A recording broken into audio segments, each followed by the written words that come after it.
Hello, I'm AJ Janavel, and this is Longer Looks, a podcast where we dig deeper into the stories that you see on the news every day and provide a little bit more information that you might not be able to see in the minute to 2 minutes that are on your television screen. Today's story is wild. It is something that you'll hear and it just sounds unbelievable.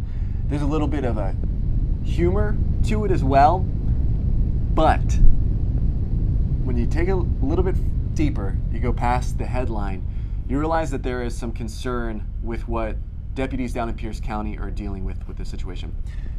Let me break it down really quick. I reached out to Pierce County Sheriff's officials to see if there was anything that had happened that was noteworthy. I was told that deputies down in Roy, Washington area, the more kind of rural part of Pierce County, had made an arrest on Saturday, and the deputy used a lasso to rope in this suspect. Again, that's kind of the humor element. You know, you hear this and you think of things probably like a Western. But there's a serious nature to this story. Investigators got the call because a man was threatening his family with a chainsaw. Today, I was able to get body camera footage from the Pierce County Sheriff's Office. And what I'm going to go through with this episode is break down that video with a little bit more detail than I was able to do on television and kind of dig into what Deputy Carly Capetto with the Pierce County Sheriff's Office told me is the concern they're dealing with. So the first thing I want to look at is, imagine this, you're a Pierce County Sheriff's deputy, you get a call that there's a man with a chainsaw threatening his family. This is deputies arriving first on scene to that call. Put your chainsaw down Put that down. Put it down. Put it down. Okay, put it down, please. What? They're Please. cutting up people next door. Well, okay, What? let's talk about it, but I can't talk to you when you have a Right there. chainsaw. So quick clip there. Deputies arriving on scene. They're seeing this man, a 32-year-old man with a chainsaw in his hand. They're trying to negotiate. They're trying to work through the situation. I was told by investigators about 40 minutes on scene of negotiations with this suspect, this person with the chainsaw. Now, as I mentioned, they used a lasso in this situation to finally get this guy into custody. But there were other things that were considered, namely these less than lethal or non-lethal beanbag 40 millimeter rounds that are used in a shotgun. So I want to focus on this because the lasso was used to make this arrest. That is what everyone will focus on. But I think what's important is to realize that there were other situations that could have happened in this set of circumstances. And just because the deputy was able to use a lasso, things could have turned out differently. So again, you're looking at the body camera footage. This is a deputy arriving on scene with the less than lethal, non-lethal tools that they have in their tool belt that could have been used in this situation.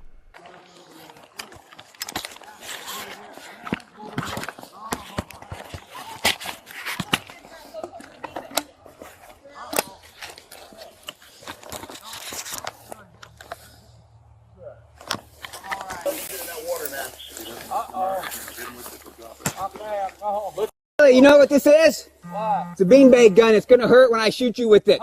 Get out of the water now or I'm going to shoot you with it and it's going to hurt very bad. So in that video, you see the deputy loading that shotgun with that beanbag round. And then you hear the deputy speaking to this suspect while they're in the water, trying to explain to them the situation. Now, here's what's interesting. You're going to look at a quick clip of the deputy who uses the lasso.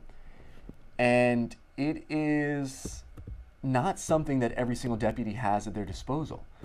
I want you to kind of take a look at this clip and see how it works out as this deputy is in the back of their vehicle.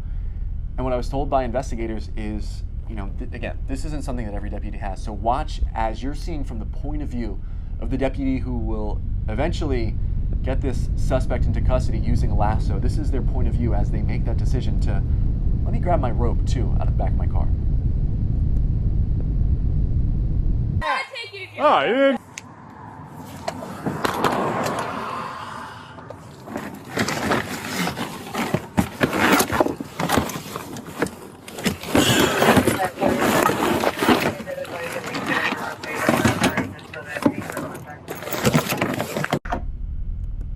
So again, you've seen that video. That deputy has their less than lethal, non-lethal weapon, and at that kind of last moment is when they eventually go back to grab the lasso as well. What I learned is that this deputy works the mountain detachment, which again is that rural area of Pierce County. And you're going to hear from Deputy Carly Capetto about the skill set that this mountain detachment deputy has that truly assisted in bringing this situation to a very unique and a safer end. No, they definitely don't teach us how to use lassos in the police academy. And I think what's great about Pierce County is we can kind of pick and choose what kind of tools and instruments we want to carry inside of our car as long as they're approved. And this particular deputy works out in our mountain detachment and has had to deal with a lot of animals, large animals. And so you hear Deputy Capetto speaking there about if we get approval to use a device, we can utilize it. And that's what this deputy did. And here's the video. Here's what everybody wants to see. This is the moment that deputy is able to use this lasso and pull this suspect into custody. Get out of the water!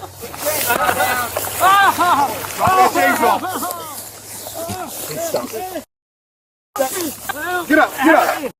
Drop that chainsaw. Okay. Help. Got that one. You got it. Ow! All right, relax. Okay. Relax. You good? Okay. You're okay. Right. You done? Yeah. All right. Stand up. Give me that hand. And so you have the situation where this man, this 32-year-old man who deputies arrive and hear has been threatening his family with a chainsaw. He's standing in that little pond area. Deputies around, he won't drop the chainsaw, and you see it through yourself that this deputy is able to use the lasso. He throws it around the suspect and is able to get his arms bound as well, preventing him from throwing the rope off, which investigators tell me he had done a few times before that last attempt where there was that connection. Now here's the situation. You see this video, it's unique. It's again, as I mentioned, a little bit humorous. But the problem here is there's a need for help. Pierce County Sheriff's officials telling me that this person going through some sort of mental health crisis. It's his family that he was threatening. His family wants to get him assistance. Deputies are able to make this arrest, but that is only a very temporary fix to where deputies say they won't get enough help that they truly need, maybe a few days in some sort of hospital situation. But that's not enough. And so afterwards they'll be released back out.